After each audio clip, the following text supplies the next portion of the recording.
Maybe we can just, just speak out, whatever.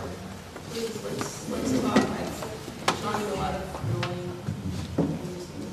It must be difficult for you to vote in the States, Yeah. because Republicans or the Democrats are, in my opinion, on an equal kind of political level. I actually don't agree with that. If anything, we've seen that nobody can destroy rights and benefits as quickly as Republicans can. That Democrats would never, ever have put us back to the Stone Age. So I don't agree. However, they have shown an amazing lack of courage. But administration is different. Yeah. And even for, they've always been different, even for things like the rights of Native Americans or, notions of war, though one could argue about what happened with it. Anyway, so, but that wasn't. But you do vote. I didn't used to. I started voting along about the time Ronald Reagan got into office. Okay, I imagine that. The youth left did not vote from the mid-60s up until about the 1980s. So, and then you We vote stopped being youth. for the Democrats. Well, why not? Why would we vote for Republicans? Yeah, well, choose. Both my son and I, it seems, independently decided to vote for Nader the first time because we knew that the war would carry New York State, so we could be part of the protest vote. No, it's by states. We don't directly elect presidents in the U.S. We elect electors, and it's weighted by state, which is why even though the president's approval rating is down around below his knees, and he wasn't elected by the popular vote, he was elected, and well, he wasn't elected the first time, he was selected, but the second time he was elected because they managed to manipulate Florida and in 2004 Ohio and say that there were enough electoral votes. I asked this question about because you use in this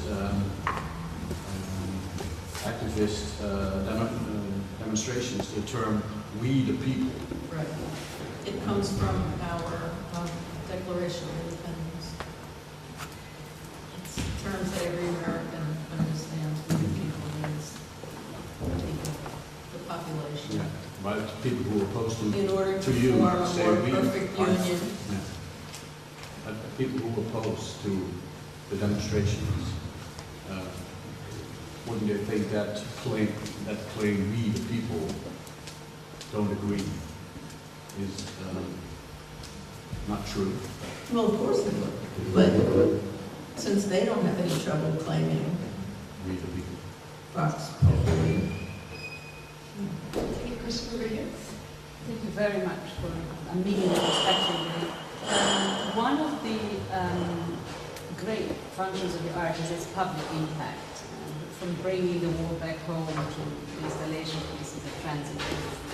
Now, technology over the last 15 years has made it possible for lots of mini video artists to bring all kinds of images back home. This has been enormous over the Abu Ghraib photographs and the other type of witnesses that we've had. What is your take on that, particularly those Abu Ghraib photographs and what they have meant for the feminist movements, from Catherine McKinnon saying here is the triumph of pornography to many other sort of readings of that. So two questions in one specifically on the pornographic values of those photos, and the other one on the eyewitnessing as a more democratic way of sort of doing it. Well, it is both those things, isn't it? But I would say it's torture porn more than sexual porn, though the sexuality routed through domination and sadomasochistic. And it's meant to be that. It's meant to be sexual humiliation, and it's meant to be torture. And I don't know about the triumph of pornography, but I will say that it was a massive interruption of the sleeping and dreaming of the American public, and the reason being is that they were unauthored, that they journalistic images, but rather unauthored, that is, taken by soldiers who were anonymous, in which the camera did the work, so that one could claim the objectivity of the apparatus and the uninvestedness of the non-public mode of dissemination, so that everything that journalism is not, it was. It was private, it was shameful, it was taken by amateurs, and it was disseminated by computer to computer and over the internet, but by email. And it's only because a mother found it, a soldier's mother found it, that they became public documents. So it's the route of transmission that validated the images as much as the images, and of course the images are shocking and horrible, but as I said, the United States has gone out of its way to try and do two things. One is to localize it and say that bad bunch of bad apples, low people, low in rank and low in character, trailer trash. And the other was to say, on the other hand, these people are very bad and they deserve torture, which is now what's happening, right? And why the torture tape is being rethought. But, of course, pornography is the most sought type of image on the internet by everybody. But for pornography, this is a pornography of pose rather than of act, because you don't see acts of sexual congress or even interference. What we've seen, though, in fact, we don't know what the others are because they've been suppressed. What we see are humiliation by pose.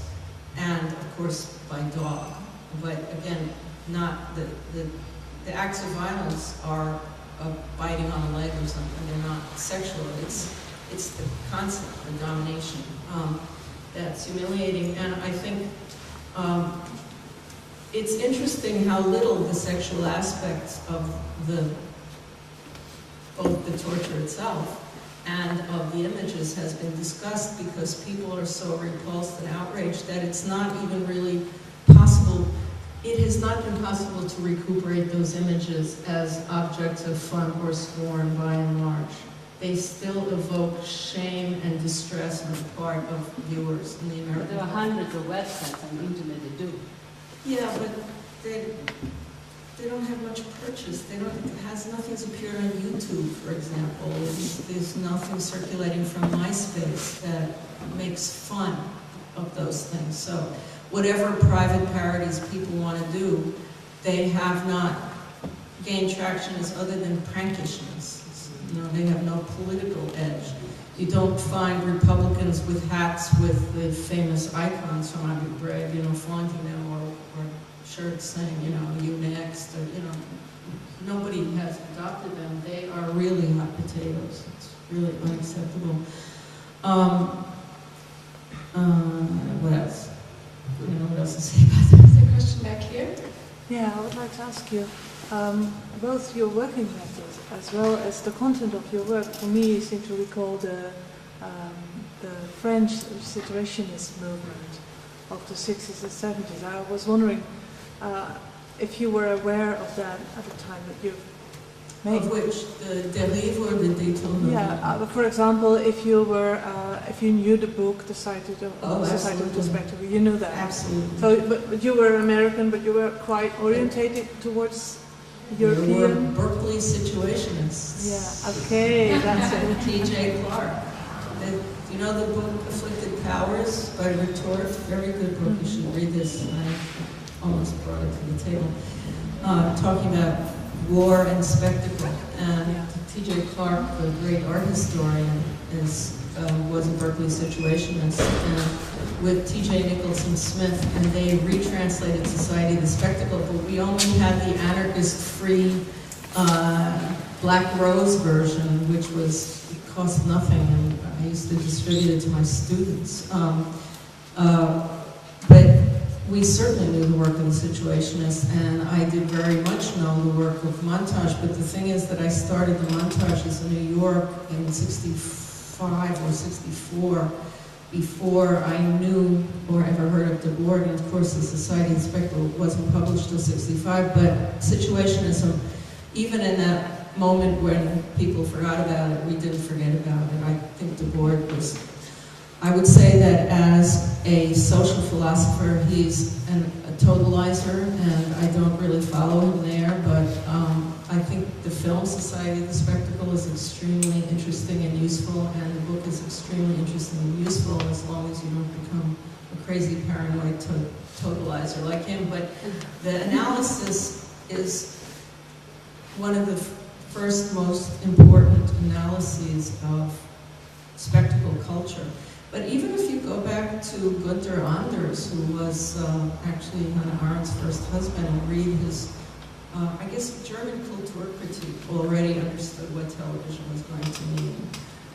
And so Anders wrote a text in 1955 that was published in English about what television was going to do to daily life and social relations. And I think that these are all in line, even though the Germans and Gluen and so the Anglophone, the Francophone, and the Deutschophone are not, they all have their own arenas. I think that the question of image culture was addressed by the mid-50s already, by people whom I read.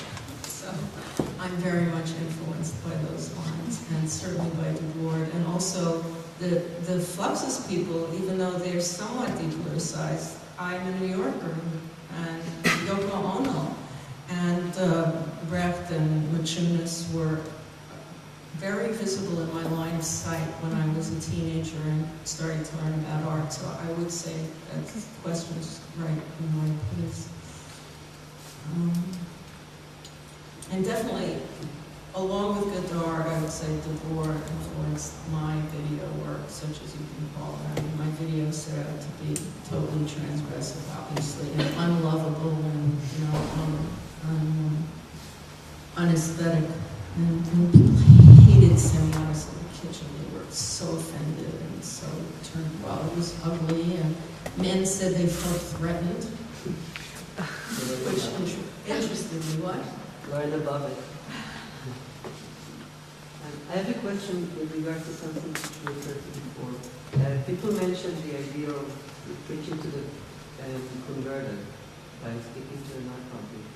And then you raised also the topic of the trendiness and the meaningless of a lot of what happens today in art. I didn't hear anyone say preaching to the converted. Is that something you'd like to add? No, I just said people were speaking about the fact that if you speak to an art public... Is that converted? Do you think the art public is converted? I mean, in a way, a lot of them are like, say, a Democrat or left-wing, so if you're like preaching to them about like being against the war, it's... Well, maybe here, but here's what I would say is that artists include young artists who have been told from the earliest stage that they're not supposed to have a position about anything, and that they're supposed to maintain ironic disengagement. So I can't quite follow you to say that the art public is speaks univocally against war or even cares or notices. So that's one thing. But you want to get to it? No, I mean, from my experience, a lot of the art public is left-wing, like humane or like... Have you been to the U.S.? Can you still say that? I studied it. Okay. And the question was... Then I'm preaching to the converted. Okay.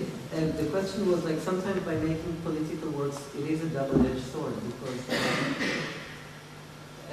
it's very time-specific and say, context-specific. But then, as time passes by and you look at it, there are other parameters, which is how would it function as an autonomous art piece. And I'm curious, how do you look at... I mean, of course, it's very difficult to separate the art from the context, but it has very different impacts when it's done in real time as a comment on something which is happening than when you look at it in retrospect. First of all, I'm not worried about art that goes through the ages. Secondly, I would say that we're sitting in a room, we're looking at a presentation, you're being bombarded by images with me telling you this is about this is about that. If you see images like this, to say just another rabid left wing political artist.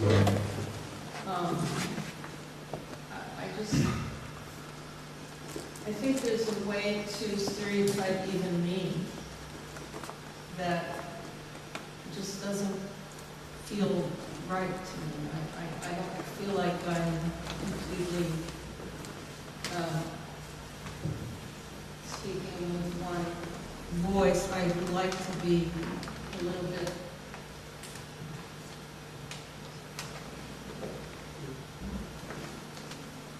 none of the montages, for example, have any text, except for one, which you can see. And a lot of the work that I do, well, these are the old ones, but a lot of the work that I do simply doesn't take a position on electoral politics, the politics of internationalism, or something beyond, for example, the politics of liberty and life, which is, I actually see myself more in micropolitics than macropolitics. But I always want to say that every action starts with you. And that includes things relating to governance. But governmentality is as much my subject as government. And the way in which in us are all the modes of submission or resistance, and that we have to make a choice. But when I point to the built environment or works about housing and architecture, not homelessness, though because that's obvious that that's asking you to take some stand in relationship to people in need, but the way in which we construct the world, or a tape called How Do We Know What Home Looks Like, which is about a Corbusier housing project in France, not for poor people. Yeah. Or even a tape called Domination in the Everyday, though that one clearly does have a political text. I'm asking you to think about things in which the dimensions of power are not so obviously encoded, but they're things that are about your life every day. If you take the metro, or you drive a car, or you ever fly in a plane. But there's not a political text with these words. So I don't know if I'm answering your question. And so I would say it's not the converted there, but the preaching that I want to say. I never want you to tell you must go in the street and march. I always want to say, so what are you thinking about this? You know, what conclusion did you come to? And I have been accused in the past of not being someone interested in clear persuasion and not interested in offering an analysis, and I would say that's probably true. Some of the works look like they have a text that I would sign my name under, but I'm not usually one with the text. And I say I really do think I'm a Brechtian. I really do try to step back from the text and say, you are the one standing in the world with the power to make these decisions. Any other? Yeah, no, just actually to pick out the text, and that's the one that we saw, the hardcore text back then. And in some ways, actually, it felt quite prescient as a text, even though it was assembled several decades ago. 78. And then some of those... It wasn't assembled, oh, well, yeah. The bits sound, of, yeah, it was a right. collage perhaps, Right. or, yeah. And then maybe the Frankfurt School stuff was earlier than that. And I'm just thinking in terms of comparing different historical moments and with a kind of hindsight, how do you reflect on maybe the difference between now and then? And what kind of strategies do you think are relevant for now and for then? I mean, bringing the war home is one example of where the same strategy seems to be appropriate. Well, except they're much slicker. Right. These went by too quick, and the lights were still on for you to see the old ones, but the new ones look much more like magazines look now. Yeah. The old ones look much more like what magazines looked like then. And these are digital, even though they're not digitally produced. I mean, they're digitally printed, but not digitally made. They're still scissors. So I feel like there's virtue in trying to be somewhat current sometimes, and other times not to be, but to be some kind of displaced thing. In fact, the text that Paul Chan chose on obsolescence is a text that I wrote on, the subject was given, we were asked to write on obsolescence for the 100th anniversary issue of October. And I talked about the way in which the just past features in a lot of my work, because there's that, especially for example, women's shoes or women's clothes or mannequins, or peculiar, because the viewer says, that's not me. You step back from the fashion, you recognize it as fashion, you recognize it as fashion you probably partook in, those shoes, that dress, or whatever, but you know it's not you now. And so there's this peculiar displacement in time associated with being asked to think about something that's presented as a costume drama in a sense, but not with actors in costume, but rather the costume itself speaks. And I already did that in the 60s and 70s using fashion elements that one would not want to claim. And again, this is about temporal identification and therefore the life work, your habitus, it's not you, and yet you remember that moment. So of course I'm not a person of this moment in the sense of I'm not a person whose sensibilities are formed recently, and I don't want to try to be running after youth culture or anything like that. I don't want to be current. I don't want to seem like I'm up there with technology that speaks to and about, or clothing or whatever, to young people, because I feel like that doesn't appeal to me and I would lose my own sense of integrity. So it's some kind of strange balance between being me, formed in the 60s, and me, who at least has some clue about some of the things going on now. I also would like to remind people, in whatever way it's possible, to say, between killing people and wearing fancy clothes at the moment, let's think about killing people, or feeding people, or retaining social support, or whatever. I would like to remind people that whatever it's dressed up in, issues still remain issues, and they are current, and they are of the moment. So, but I don't want to be like a preacher, shaking my finger at people. I don't mind if the work has some element of that, as I said, but more like a puppet rather than like a preacher. In fact, that particularly turns me off. I agree with telling people what to do or how to think. That's my best shot at an answer. Well, I suppose maybe it was less to do with technology and style, and more to do with perhaps an idea of agency, and how agency is achieved at different moments, and how different political contexts demand different ways of behaving, visibility, invisibility, etc. But how do I answer that as an abstraction? Just whatever seems appropriate or that I'm aware of at the moment is the question. And I try often, especially with the direct political work that bypasses the art world. We may march under the banner of Artists Against the War, but in fact a lot of what we do, first of all I work with a group, but a lot of what we do really has nothing to do with it. We have a series of postcards with pictures of flag-draped coffins, because we're not permitted to show flag-draped coffins. In fact, somebody went to jail for it, for disseminating, for having taken the picture.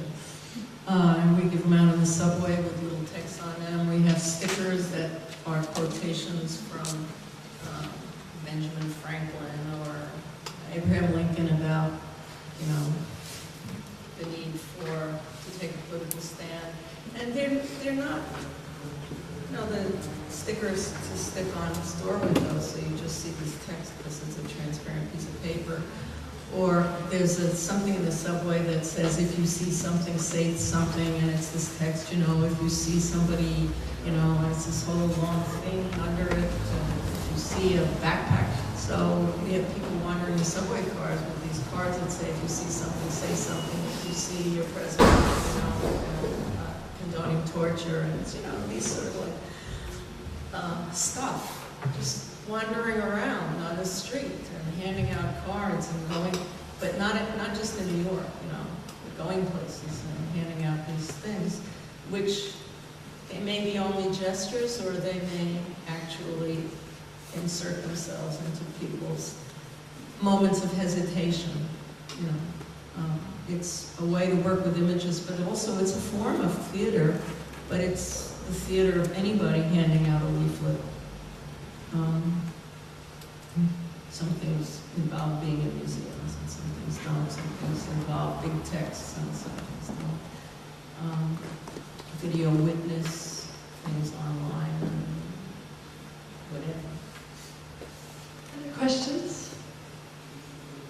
Maybe just a question. Like when you show the photo montage, like when you were home, that you mentioned that actually I didn't want to bring agitation into a gallery. I didn't want to bring an image of a current war into a gallery, not because it was agitation, but that it was agitation based. I didn't want to agitate in an art gallery, that is. It was images of a current conflict, which don't belong on the wall in an art gallery. I mean, that just seemed so obvious. They belonged in the street. The art audience in the 60s and early 70s was much smaller and much less demographically mixed than it is now. The art audience has multiplied enormously. Then you would definitely be speaking to an elite group. There was no point.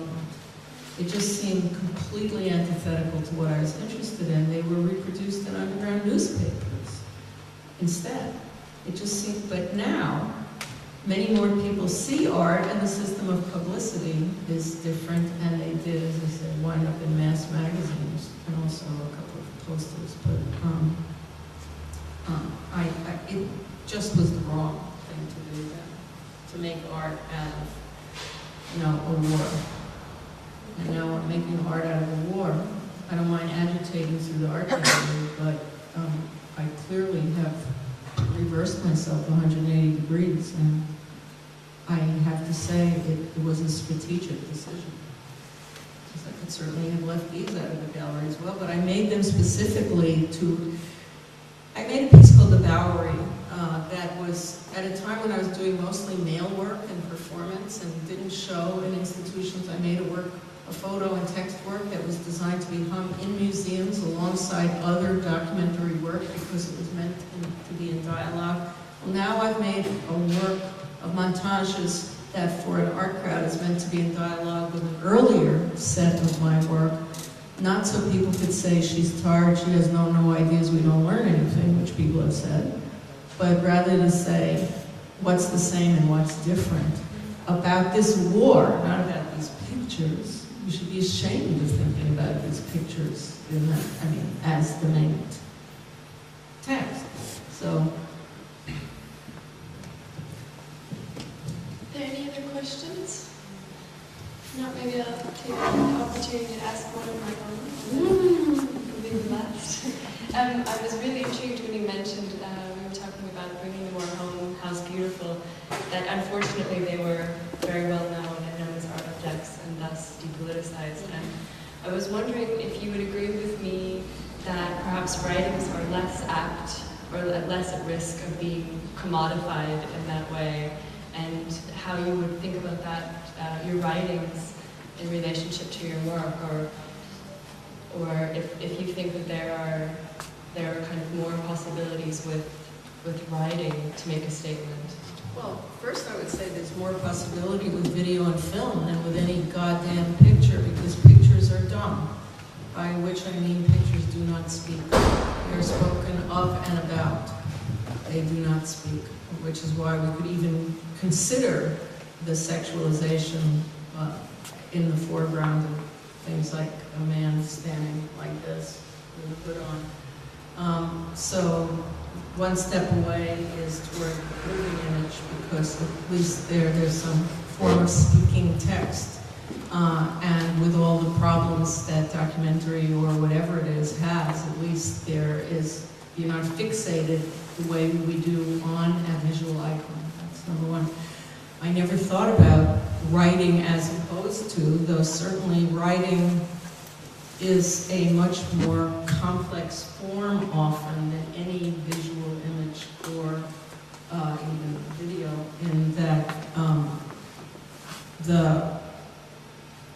if nothing else, the reader automatically can step back a sentence and put the book down, or step back 2 sentences effortlessly, or reread it 14 times, or whatever, and that's not on the level of enunciation, but the level of reception. But in terms of enunciation, obviously writing tends to bring a greater complexity in in terms of articulation than an image does. We've talked about the fact that images are not univocal themselves and are always ambiguous, but writing can triangulate in such a way that ambiguity is lessened but complexity is increased. I don't know why that's a question, though. Are you saying that I shouldn't be making, if I really want, I can translate this into, so why are you bothering with art? No, I'm just interested in the combination, because your practice as an artist has been so rich, but also your practice as a writer has been equally so. And I was just interested how you thought about those two modes of expressing not only these ideas about the world, but also this agitational element. Well, as a child, I couldn't. I was always an artist. I felt I would always be an artist, but I even won a literary prize in the 8th grade, and I remember thinking, this is so peculiar, and I wonder, maybe I should write. But I never felt, it didn't have the immediacy of wanting to make images. And I still can't believe I'm doing all this scribbling. And it's partly because people like Maria demand that I answer some questions in writing, and other people say, but we're doing something on the water, you have to write, or we need you, you know, whatever. I don't mean you guys. No, it was actually a creative time in New York. We need you. A series of artists writing about war, you know, American artists and writers, right? You know, what can artists do was their thing. So I don't understand how I wound up with all this writing, or because I'm a very good girl. When people say you have to do something, I tend to do it. And do I feel, what do I feel? I feel sitting at the computer that when someone says you must give us an image of something, I feel like jumping up and dancing and singing with joy. I'm so happy when I can get away from the keyboard and do something. It just, you know, makes me very happy. But somehow I can't shut up. I feel like I'm an explainer, as you can see, and also I feel like I have an obligation that when people feel that they need texts from people, that I should make a contribution, particularly if it is literally on the question of what can an artist do, or what is an artist's position against war, because believe me, this wave of aestheticization in the States is really, really powerful. And it's not driven by the political moment so much as it's driven by the market, which is that, as you may know, in the States, they've never liked artists who ask you to think, never. But they particularly feel like they're not going to sell your work if it asks that you think, and it's certainly not if you're asking people to think about nasty things like contemporary wars and so on. So the re-aestheticization literally is a push to make the work more saleable. And because artists, young artists particularly, the work is selling so well, it's important that people like me try to argue them out of that and say, on the other hand, you're better than that, and here's why, and here's how it can work. It's the same way that I wrote about this a little bit in Concering War. In the 60s, my artist mentors said, you know, oh yeah, we're all against the war, but you can't do marches because they don't work. They've been done. They don't work. They don't work. And I mean, this was like in 1963 or 4, telling a whole cohort of young people, marches don't work. They've been done. Well, I mean, really, it stopped the war, which even Henry Kissinger, I heard him say it on TV the other day. Well, we had all those people marching in the streets. Of course, it is what changes politics, though it may not do it instantly, it may not even do it tomorrow, but it certainly reminds regimes that people in the street are what cause regimes to fall. So I think it's important even to remind people that they need to act as citizens, if not in their art. But writing, of course, can engage in non-immediate questions. That is, it can produce a level of comment about the nature of art and its embeddedness in life, or the relationship between women's lives and representation, or the built environment, things like that, that really affect parts of people's lives that have nothing to do with whether they make art or not. But I wouldn't want to have to choose, and I certainly have never been presented with this stark notion that your art may be fashionable or not, or it may be topical, or it may be, you know, quaint, but writing is less quaint. I mean, Thank you. I'd like to all thank Martha for a very, very fascinating discussion, and thank all of you for coming. I'd encourage you to have a look at the books that we have here. It's really interesting. Interview between Martha and Maria, and I'll give you to you. Maybe don't need a mic. I wanted to invite you for a drink upstairs. All dessert. And I'm reminded, but I was prepared. Not only look at the book, but as of today we made our online video archive accessible. So all the talks that have taken place here at BAC, you can access and relive online. And I did it in order to reactivate my thinking on Concering War for undercurrents, and I'm kind of proud of what has been discussed and in what way. And this one will be edited soon, Martha. So I'm even prouder than that. Thank you very much, and let's go upstairs if you still have energy to climb up the stairs.